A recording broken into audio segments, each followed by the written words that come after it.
اور جو لوگ سندھ سے چلے تھے وہ واپس سندھ کو چلے جائیں گے، اور وہاں پر اوبیسلی تحریک انصاف بھی آہستہ آہستہ اپنے پاؤں جما رہی ہے، لیکن وہ پوزیشن نہیں ہے جو پاکستان پیپلز پارٹی کی ہے، اور ٹف ٹائم نون لیگ کو پنجاب میں ہو سکتا ہے۔ تو اپوزیشن سر کہاں پہ سٹینڈ کرتی ہے؟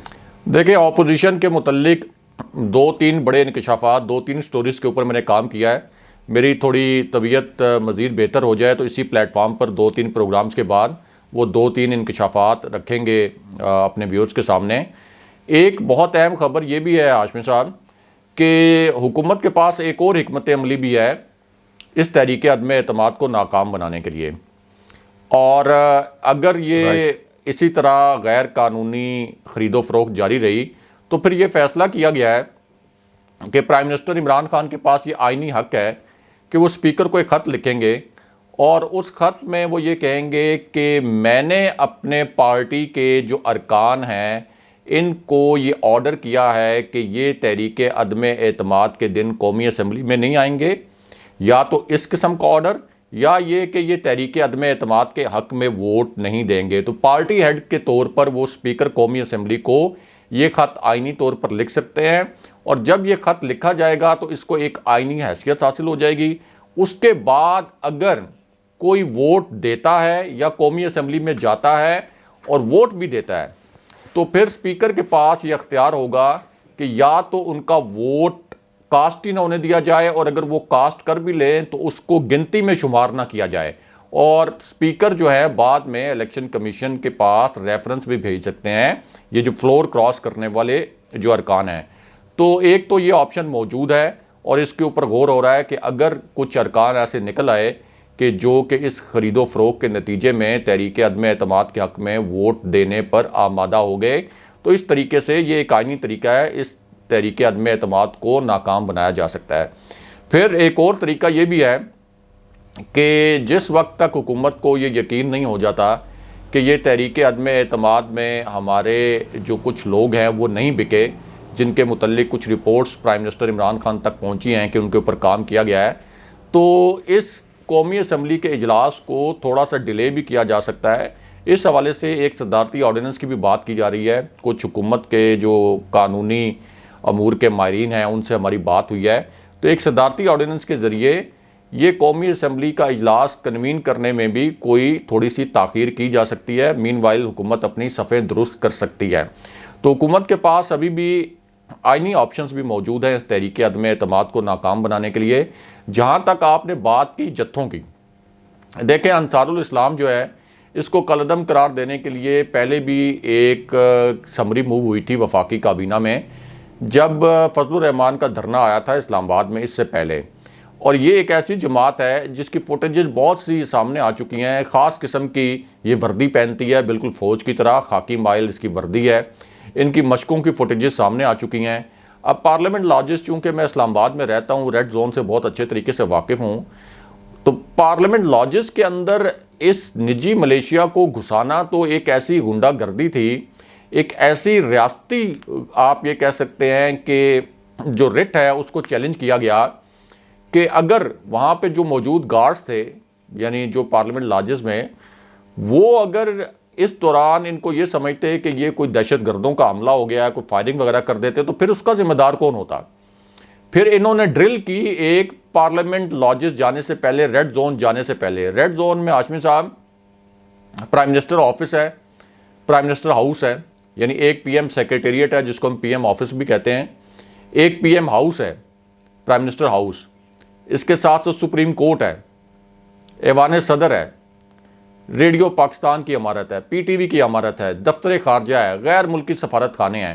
اور وہاں جب یہ پہنچے جتھوں کی صورت میں تو ان کے جو 2 ایم این ایز آئے ہیں باہر، تو انہوں نے 10 لوگوں کی انٹری کرائی، 10 لوگوں کو انٹری کروائی کہ یہ 10 لوگ آئیں گے ہمارے ساتھ پارلیمنٹ لاجز کے اندر، یعنی انصار الاسلام کے 10 کارکن، اور اس دوران 40 جو کارکن ہیں وہ زبردستی اندر گھس گئے۔ اب اگر ان کے پاس یہ نمبر وغیرہ پورے ہوتے، ان کو پورا اعتماد ہوتا، تو یہ کبھی بھی اس قسم کی سچویشن نہ کریٹ کرتے۔ یہ اصل میں انہوں نے فوج پہ اس وقت دباؤ ڈالنے کی کوشش کی کہ دیکھیں اگر آپ نے اس تحریک عدم اعتماد کو کامیاب بنوانے میں ہمارا ساتھ نہ دیا، یا اس کو آپ نے اپنا کوئی اثر و رسوخ استعمال کیا، تو دیکھیں ہمارے پاس کس قسم کی ایک نجی ملیشیا موجود ہے، اور اس کے ذریعے ہم پورے پاکستان میں کیا کچھ نہیں کروا سکتے. دیکھ لیں فضل الرحمان نے پورے پاکستان کے اندر اپنے جو مدارس کے بچے ہیں ان سے کہا کہ آپ سڑکوں پہ آ جائیں. سڑکیں بلاک ہو گئیں, پورا پاکستان چوک ہو گیا, اور وہ اس وجہ سے چوک ہو گیا کہ یہ مدارس کے بچے جب سامنے لے کے آ جاتے ہیں تو مذہب کارڈ استعمال کرتے ہیں, ان کے خلاف آپ کارروائی کریں